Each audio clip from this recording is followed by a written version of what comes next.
The Upper Berth by F. Marion Crawford. Somebody asked for the cigars. We had talked long, and the conversation was beginning to languish. The tobacco smoke had got into the heavy curtains.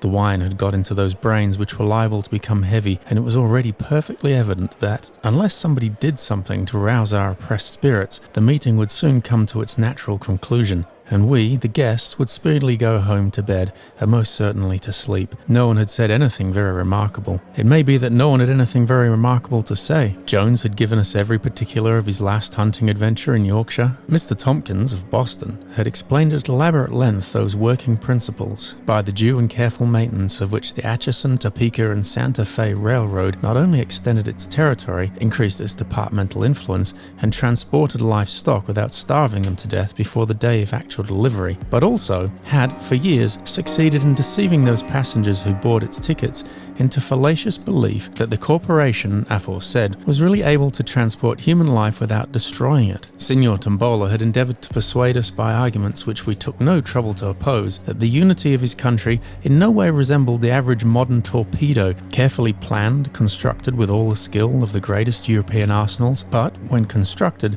destined to be directed by feeble hands into a region where it must undoubtedly explode, unseen, unfeared, and unheard, into the unlimitable wastes of political chaos. It is unnecessary to go into further details. The conversation had assumed proportions which would have bored Prometheus on his rock, which would have driven Tantalus to distraction, and which would have impelled Ixion to seek relaxation in the simple but instructive dialogues of Herr Ollendorf, rather than submit to the greater evil of listening to our talk. We had sat at table for hours. We were bored, we were tired, and nobody showed signs of moving. Somebody called for cigars. We all instinctively looked toward the speaker. Brisbane was a man of 35 years of age, and remarkable for those gifts which chiefly attract the attention of men. He was a strong man. The external proportions of his figure presented nothing extraordinary to the common eye, though his size was above the average. He was a little over 6 feet in height, and moderately broad in the shoulder. He did not appear to be stout, but on the other hand, he was certainly not thin. His small head was supported by a strong and sinewy neck. His broad muscular hands appeared to possess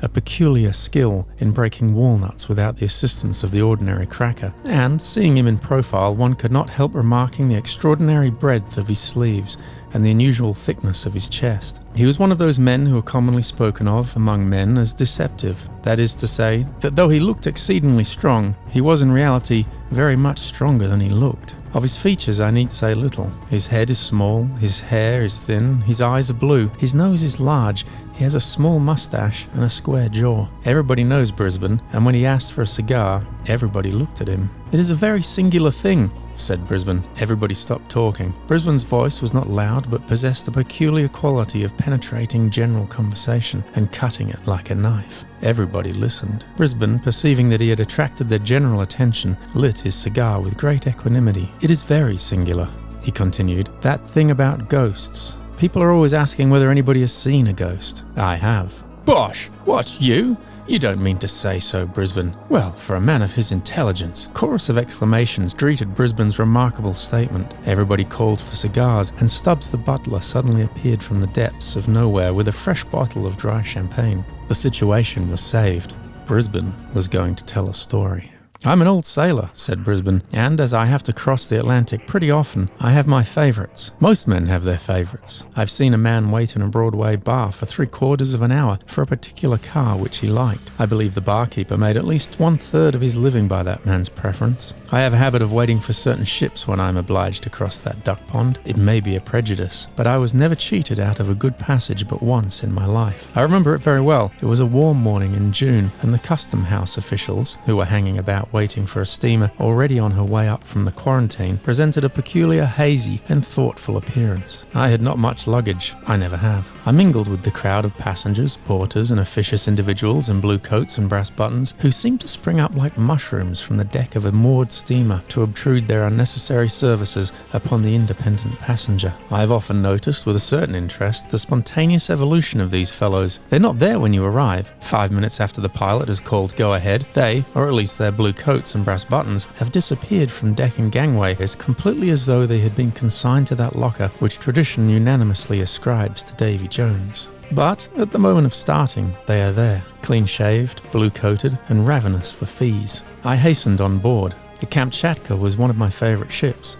I say was because she emphatically no longer is. I cannot conceive of any inducement which could entice me to make another voyage in her. Yes, I know what you are going to say.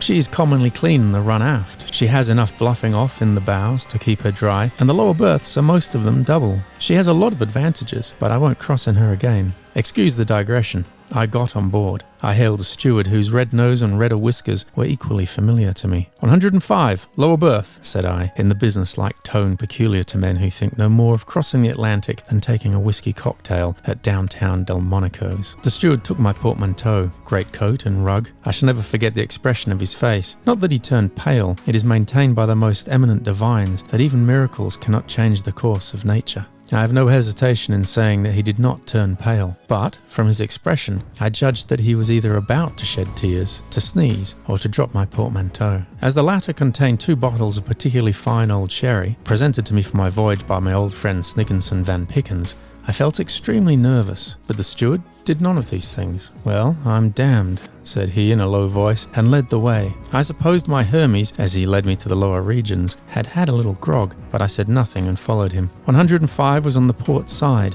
well aft. There was nothing remarkable about the stateroom. The lower berth, like most of those upon the Kamchatka, was double. There was plenty of room. There was the usual washing apparatus, calculated to convey an idea of luxury to the mind of a North American Indian. There were the usual inefficient racks of brown wood in which it is more easy to hang a large-sized umbrella than the common toothbrush of commerce. Upon the uninviting mattresses were carefully folded together those blankets which a great modern humorist has aptly compared to cold buckwheat cakes. The question of towels was left entirely to the imagination. The glass decanters were filled with a transparent liquid, faintly tinged with brown, but from which an odour less faint, but not more pleasing, ascended to the nostrils, like a far-off seasick reminiscence of oily machinery. Sad-coloured curtains half-closed the upper berth. The hazy June daylight shed a faint illumination upon the desolate little scene. Ugh, how I hate that stateroom. The steward deposited my traps and looked at me as though he wanted to get away, probably in search of more passengers and more fees. It is always a good plan to start in favour with those functionaries, and I accordingly gave him certain coins there and then. "I'll try and make you comfortable all I can," he remarked, as he put the coins in his pocket. Nevertheless, there was a doubtful intonation in his voice which surprised me. Possibly his scale of fees had gone up, and he was not satisfied. But on the whole, I was inclined to think that, as he himself would have expressed it, he was the better for a glass. I was wrong, however, and did the man injustice. 2. Nothing especially worthy of mention occurred during that day. We left the pier punctually, and it was very pleasant to be fairly underway, for the weather was warm and sultry, and the motion of the steamer produced a refreshing breeze. Everybody knows what the first day at sea is like. People pace the decks and stare at each other, and occasionally meet acquaintances whom they did not know to be on board. There is usual uncertainty as to whether the food will be good, bad, or indifferent, until the first 2 meals have put the matter beyond a doubt. There is the usual uncertainty about the weather until the ship is fairly off Fire Island. The tables are crowded at first and then suddenly thinned. Pale-faced people spring from their seats and precipitate themselves towards the door, and each old sailor breathes more freely as his seasick neighbour rushes from his side, leaving him plenty of elbow room and an unlimited command over the mustard. One passage across the Atlantic is very much like another, and we who cross very often do not make the voyage for the sake of novelty. Whales and icebergs are indeed always objects of interest, but after all, one whale is very much like another whale, and one rarely sees an iceberg at close quarters.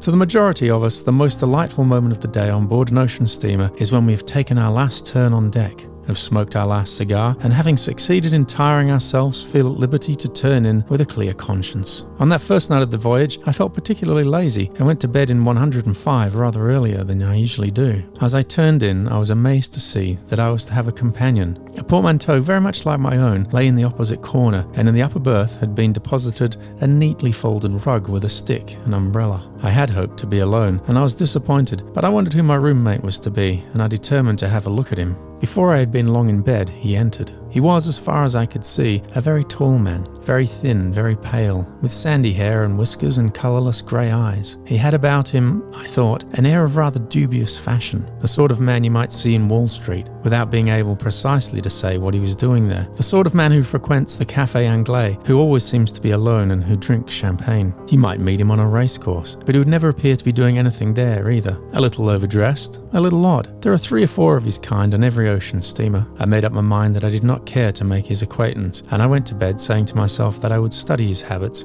in order to avoid him. If he rose early, I would rise late. If he went to bed late, I would go to bed early. I did not care to know him. If you once know people of that kind, they are always turning up, poor fellow. I need not have taken the trouble to come to so many decisions about him, for I never saw him again after that first night in 105. I was sleeping soundly when I was suddenly waked by a loud noise. To judge from the sound, my roommate must have sprung with a single leap from the upper berth to the floor. I heard him fumbling with the latch and bolt of the door, which opened almost immediately, and then I heard his footsteps as he ran at full speed down the passage, leaving the door open behind him. The ship was rolling a little, and I expected to hear him stumble or fall, but he ran as though he were running for his life. The door swung on its hinges with the motion of the vessel, and the sound annoyed me. I got up and shut it and groped my way back to my berth in the darkness. I went to sleep again, but I have no idea how long I slept. When I woke, it was still quite dark, but I felt a disagreeable sensation of cold, and it seemed to me that the air was damp. You know the peculiar smell of a cabin which has been wet with seawater?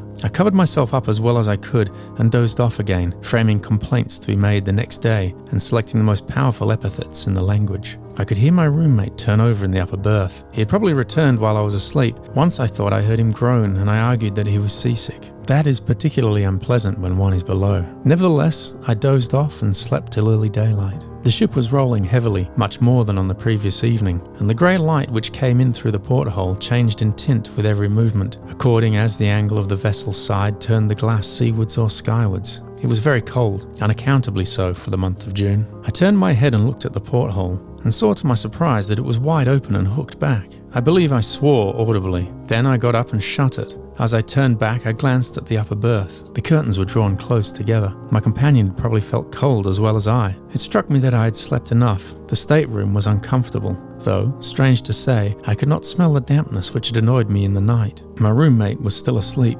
Excellent opportunity for avoiding him, so I dressed at once and went on deck. The day was warm and cloudy with an oily smell on the water. It was 7 o'clock as I came out. Much later than I had imagined. I came across the doctor who was taking his first sniff of the morning air. He was a young man from the west of Ireland, a tremendous fellow, with black hair and blue eyes, already inclined to be stout.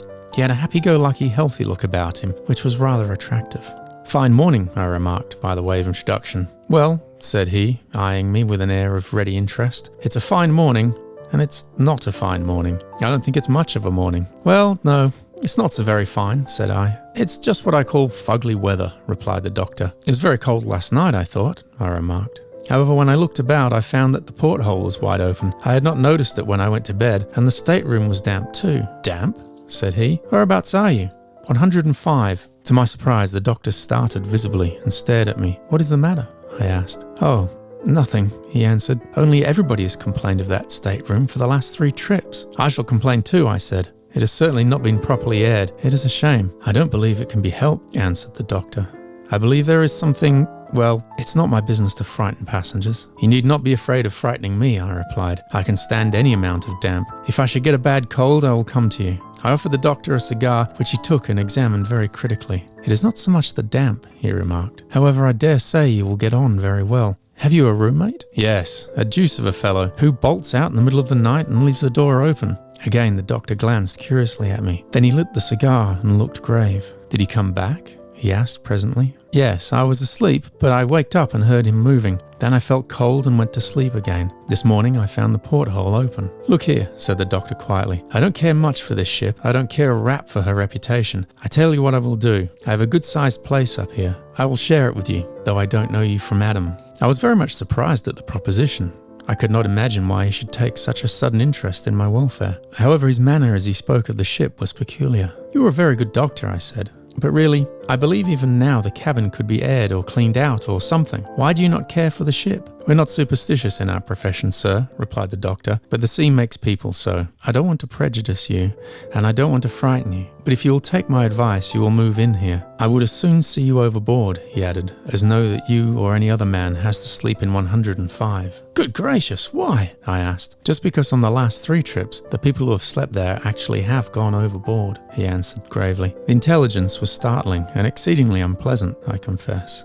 I looked hard at the doctor to see whether he was making game of me, but he looked perfectly serious. I thanked him warmly for his offer, but told him I intended to be the exception to the rule by which everyone who slept in that particular stateroom went overboard. He did not say much, but looked as grave as ever, and hinted that before we got across, I should probably reconsider his proposal. In the course of time, we went to breakfast, at which only an inconsiderable number of passengers assembled. I noticed that one or two of the officers who breakfasted with us looked grave. After breakfast, I went into my stateroom in order to get a book. The curtains of the upper berth were still closely drawn. Not a word was to be heard. My roommate was probably still asleep. As I came out, I met the steward whose business it was to look after me. He whispered that the captain wanted to see me, and then scuttled away down the passage as if very anxious to avoid any questions. I went toward the captain's cabin and found him waiting for me. "Sir," said he, "I want to ask a favour of you."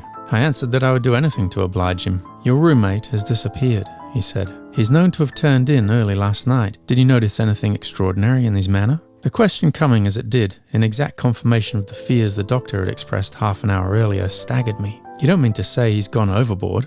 I asked. "I fear he has," answered the captain. "This is the most extraordinary thing," I began. "Why?" he asked. "He's the fourth, then?" I explained. In answer to another question from the captain, I explained without mentioning the doctor that I had heard the story concerning 105. He seemed very much annoyed at hearing that I knew of it. I told him what had occurred in the night. "What you say," he replied, "coincides almost exactly with what was told me by the roommates of two of the other three. They bolt out of bed and run down the passage. Two of them were seen to go overboard by the watch. We stopped and lowered boats, but they were not found. Nobody, however, saw or heard the man who was lost last night, if he is really lost. The steward, who was a superstitious fellow perhaps, and expected something to go wrong, went to look for him this morning and found his berth empty, but his clothes lying about just as he had left them. The steward was the only man on board who knew him by sight, and he's been searching everywhere for him. He's disappeared. Now, sir, I want to beg you not to mention the circumstances to any of the passengers. I don't want the ship to get a bad name. And nothing hangs about an ocean goer like stories of suicides. You shall have your choice of any one of the officers' cabins you like, including my own, for the rest of the passage. Is that a fair bargain?" "Very," said I, "and I'm much obliged to you. But since I'm alone and have the stateroom to myself, I'd rather not move. If the steward will take out that unfortunate man's things, I would as lief stay where I am. I will not say anything about the matter, and I think I can promise you that I will not follow my roommate." The captain tried to dissuade me from my intention, but I preferred having a stateroom alone to being the chum of any officer on board. I do not know whether I acted foolishly, but if I had taken his advice, I should have nothing more to tell. There would have remained the disagreeable coincidence of several suicides occurring among men who had slept in the same cabin, but that would have been all. That was not the end of the matter, however, by any means. I obstinately made up my mind that I would not be disturbed by such tales, and I even went so far as to argue the question with the captain. There was something wrong about the stateroom, I said. It was rather damp. The porthole had been left open last night. My roommate might have been ill when he came on board, and he might have become delirious after he went to bed. He might even now be hiding somewhere on board, and might be found later. The place ought to be aired and the fastening of the port looked to. If the captain would give me leave, I would see that what I thought necessary were done immediately. "Of course you have a right to stay where you are if you please," he replied rather petulantly, "but I wish you would turn out and let me lock the place up and be done with it." I did not see it in the same light and left the captain after promising to be silent concerning the disappearance of my companion. The latter had had no acquaintances on board and was not missed in the course of the day. Towards evening, I met the doctor again and he asked me whether I had changed my mind. I told him I had not. "Then you will before long," he said very gravely. 3. We played whist in the evening, and I went to bed late. I will confess now that I felt a disagreeable sensation when I entered my stateroom. I could not help thinking of the tall man I had seen on the previous night, who was now dead, drowned, tossing about in the long swell 200 or 300 miles astern. His face rose very distinctly before me as I undressed, and I even went as far as to draw back the curtains of the upper berth, as though to persuade myself that he was actually gone. I also bolted the door of the stateroom. Suddenly I became aware that the porthole was open and fastened back. This was more than I could stand. I hastily threw on my dressing gown and went in search of Robert, the steward of my passage. I was very angry, I remember, and when I found him, I dragged him roughly to the door of 105 and pushed him towards the open porthole. "What the deuce do you mean, you scoundrel, by leaving that port open every night? Don't you know it's against the regulations? Don't you know that if the ship heeled and the water began to come in, 10 men couldn't shut it? I will report you to the captain, you blackguard, for endangering the ship." I was exceedingly wroth. The man trembled and turned pale, and then began to shut the round glass plate with the heavy brass fittings. "Why don't you answer me?" I said roughly. "If you please, sir, faltered Robert. "There's nobody on board that can keep this here port shut at night. You can try it yourself, sir. I ain't a-going to stop any longer on board of this vessel, sir. I ain't indeed. But if I was you, sir, I'd just clear out and go sleep with the surgeon or something. I would. Look here, sir. Is that fastened what you may call securely or not, sir? Try it, sir. See if it'll move a hinge." I tried the port and found it perfectly tight. "Well, sir," continued Robert triumphantly, "I wager my reputation as an A1 steward that in half an hour it'll be open again. That's the awful thing. Fasten back." I examined the great screw and the loop nut that ran onto it. "If I find it open tonight, Robert, I'll give you a sovereign. It is not possible. You may go." "Sovereign, did you say, sir?" "Very good, sir. Thank you, sir. Good night, sir. Pleasant repose, sir, and all manner of enchanting dreams, sir." Robert scuttled away, delighted at being released. Of course, I thought he was trying to account for his negligence by a silly story intended to frighten me, and I disbelieved him. The consequence was that he got his sovereign, and I spent a very peculiar and pleasant night. I went to bed, and 5 minutes after I had rolled myself up in my blankets, the inexorable Robert extinguished the light that burned steadily behind the ground glass pane near the door. I lay quite still in the dark, trying to go to sleep, but I soon found that impossible. It had been some satisfaction to be angry with the steward, and the diversion had banished that unpleasant sensation I had first experienced when I thought of the drowned man who had been my chum. But I was no longer sleepy, and I lay awake for some time, occasionally glancing at the porthole, which I could just see from where I lay, and which, in the darkness, looked like a faintly luminous soup plate, suspended in blackness. I believe I must have lain there for an hour, and, as I remember, I was just dozing into sleep when I was roused by a draught of cold air, and by distinctly feeling the spray of the sea blown upon my face. I started to my feet, and not having allowed in the dark for the motion of the ship, I was instantly thrown violently across the stateroom upon the couch which was placed beneath the porthole. I recovered myself immediately, however, and climbed upon my knees. The porthole was again wide open and fastened back. Now these things are facts. I was wide awake when I got up, and I should certainly have been waked by the fall had I still been dozing. Moreover, I bruised my elbows and knees badly, and the bruises were there on the following morning to testify to the fact if I myself had doubted it. The porthole was wide open and fastened back, a thing so unaccountable that I remember very well feeling astonishment rather than fear when I discovered it. I at once closed the plate again and screwed down the loop nut with all my strength. It was very dark in the stateroom. I reflected that the port had certainly been opened within an hour after Robert had at first shut it in my presence, and I determined to watch it and see whether it would open again. Those brass fittings are very heavy and by no means easy to move. I could not believe that the clump had been turned by the shaking of the screw. I stood peering out through the thick glass at the alternate white and grey streaks of the sea that foamed beneath the ship's side. I must have remained there a quarter of an hour. Suddenly, as I stood, I distinctly heard something moving behind me in one of the berths, and a moment afterwards, just as I turned instinctively to look, though I could of course see nothing in the darkness, I heard a very faint groan. I sprang across the stateroom and tore the curtains of the upper berth aside, thrusting in my hands to discover if there were anyone there. There was someone. I remember that the sensation as I put my hands forward was as though I was plunging them into the air of a damp cellar, and from behind the curtain came a gust of wind that smelled horribly of stagnant seawater. I laid hold of something that had the shape of a man's arm, but was smooth and wet and icy cold. But suddenly, as I pulled, the creature sprang violently forward against me, a clammy, oozy mass as it seemed to me, heavy and wet, yet endowed with a sort of supernatural strength. I reeled across the stateroom, and in an instant the door opened and the thing rushed out. I had not had time to be frightened, and quickly recovering myself, I sprang through the door and gave chase at the top of my speed, but I was too late. 10 yards before me I could see, I am sure I saw it, a dark shadow moving in the dimly lighted passage, quickly as the shadow of a fast horse thrown before a dog-cart by the lamp on a dark night. But in a moment it had disappeared, and I found myself holding onto the polished rail that ran along the bulkhead where the passage turned towards the companion. My hair stood on end and the cold perspiration rolled down my face. I'm not ashamed of it in the least.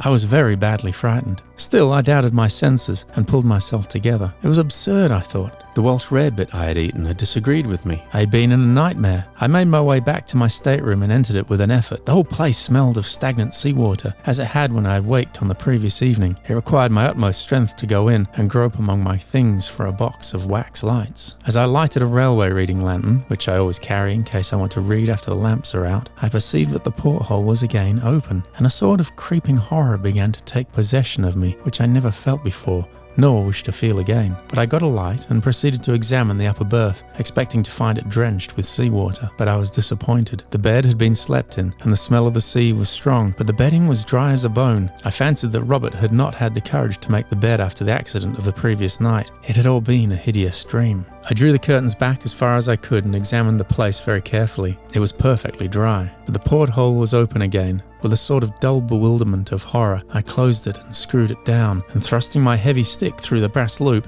wrenched it with all my might, till the thick metal began to bend under the pressure. Then I hooked my reading lantern into the red velvet at the head of the couch, and sat down to recover my senses, if I could. I sat there all night, unable to think of rest, hardly able to think at all. But the porthole remained closed, and I did not believe it would now open again without the application of a considerable force. The morning dawned at last, and I dressed myself slowly, thinking over all that had happened in the night. It was a beautiful day, and I went on deck, glad to get out in the early pure sunshine to smell the breeze from the blue water, so different from the noisome, stagnant odour from my stateroom. Instinctively I turned aft, towards the surgeon's cabin. There he stood with a pipe in his mouth, taking his morning airing precisely as on the preceding day. "Good morning," said he, quietly, but looking at me with evident curiosity. "Doctor, you are quite right. There is something wrong about that place. I thought you would change your mind," he answered, rather triumphantly. "You've had a bad night, eh? Shall I make you a pick-me-up? I have a capital recipe." "No thanks," I cried, "but I would like to tell you what happened." I then tried to explain as clearly as possible precisely what had occurred, not omitting to state that I had been scared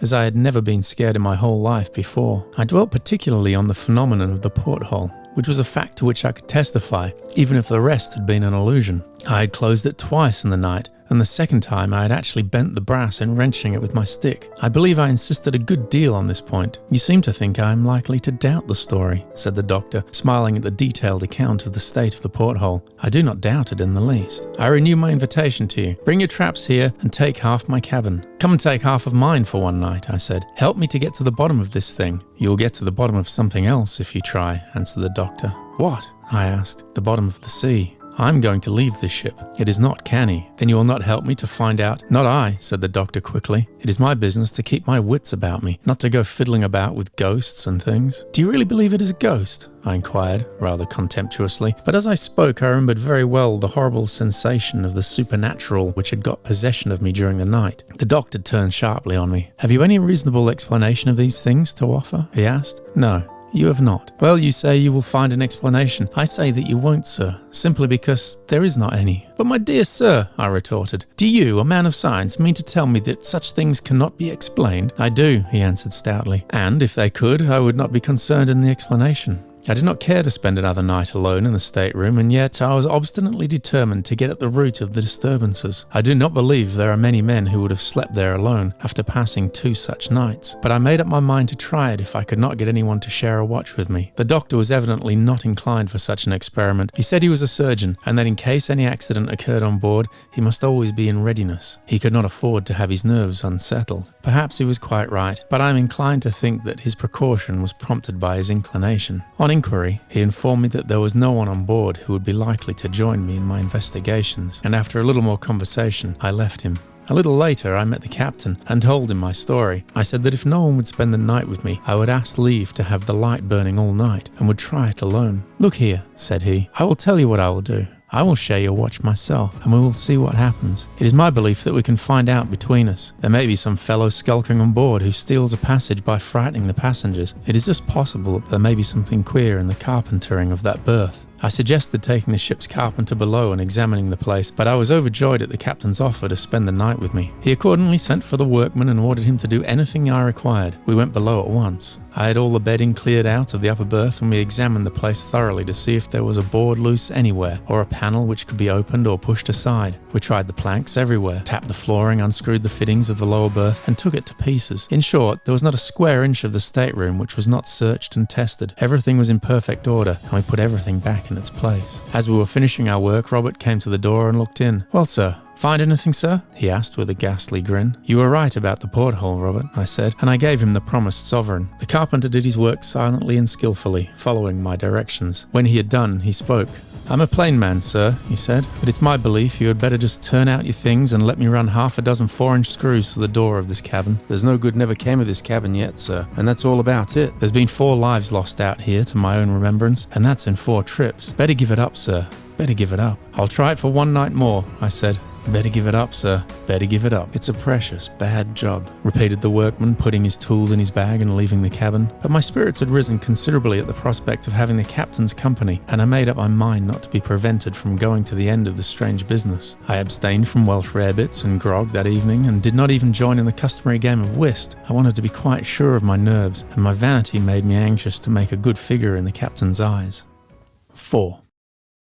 The captain was one of those splendidly tough and cheerful specimens of seafaring humanity, whose combined courage, hardihood, and calmness in difficulty leads them naturally into high positions of trust. He was not the man to be led away by an idle tale, and the mere fact that he was willing to join me in the investigation was proof that he thought there was something seriously wrong, which could not be accounted for on ordinary theories, nor laughed down as a common superstition. To some extent, too, his reputation was at stake, as well as the reputation of the ship. It is no light thing to lose passengers overboard, and he knew it. About 10 o'clock that evening, as I was smoking a last cigar, he came up to me and drew me aside from the beat of the other passengers who were patrolling the deck in the warm darkness. "This is a serious matter, Mr. Brisbane," he said. "We must make up our minds either way, to be disappointed or to have a pretty rough time of it. You see, I cannot afford to laugh at the affair, and I will ask you to sign your name to a statement of whatever occurs. If nothing happens tonight, we will try it again tomorrow and the next day. Are you ready?" So we went below and entered the stateroom. As we went in, I could see Robert, the steward, who stood a little further down the passage, watching us with his usual grin, as though certain that something dreadful was about to happen. The captain closed the door behind us and bolted it. "Supposing we put your portmanteau before the door," he suggested. "One of us could sit on it. Nothing can get out then. Is the port screwed down?" I found it as I had left it in the morning. Indeed, without using a lever, as I had done, no one could have opened it. I drew back the curtains of the upper berth so that I could see well into it. By the captain's advice, I lighted my reading lantern and placed it so that it shone upon the white sheets above. He insisted upon sitting on the portmanteau, declaring that he wished to be able to swear that he had sat before the door. Then he requested me to search the stateroom thoroughly, an operation very soon accomplished, as it consisted merely in looking beneath the lower berth and under the couch below the porthole. The spaces were quite empty. "It is impossible for any human being to get in," I said, "or for any human being to open the port." "Very good," said the captain calmly. "If we see anything now, it must be either imagination or something supernatural."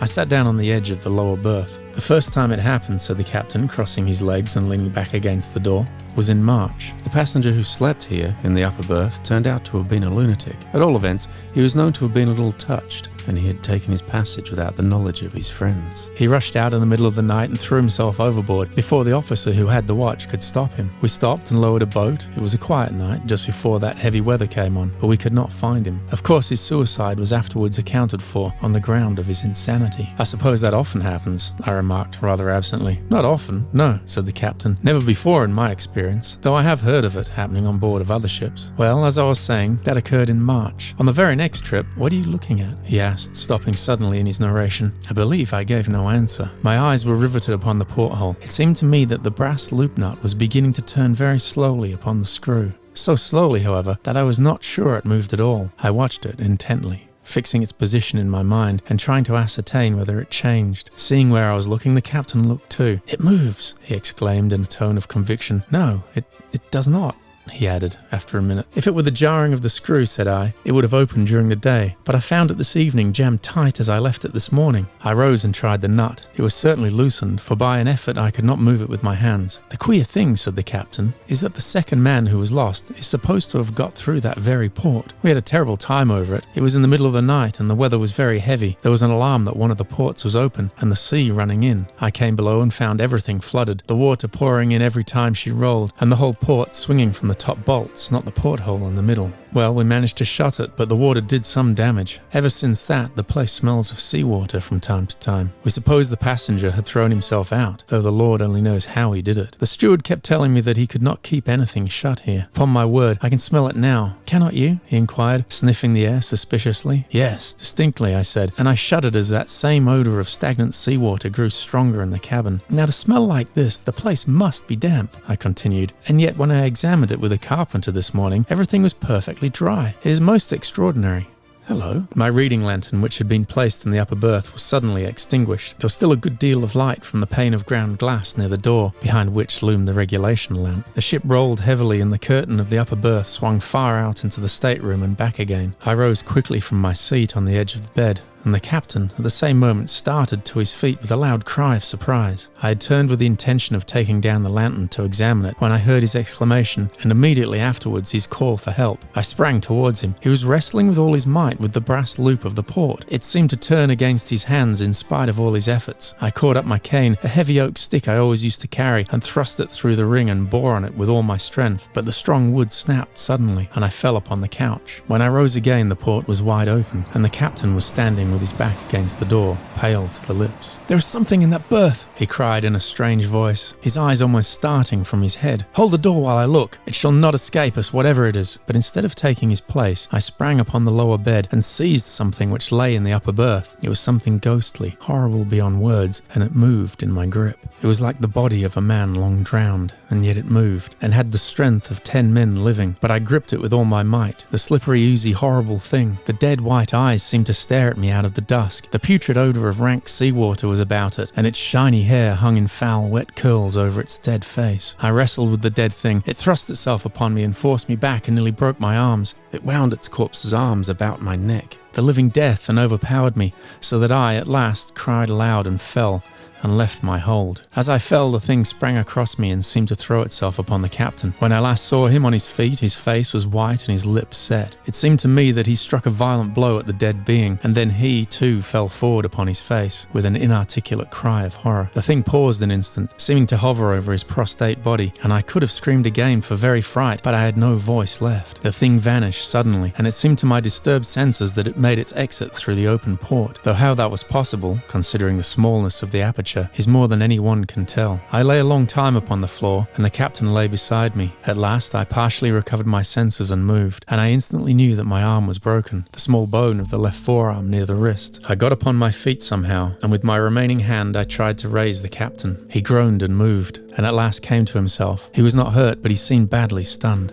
"Well, do you want to hear any more?" "There is nothing more. That is the end of my story." The carpenter carried out his scheme of running half a dozen 4-inch screws to the door of 105, and if you ever take a passage in the Kamchatka, you may ask for a berth in that stateroom. You'll be told that it is engaged.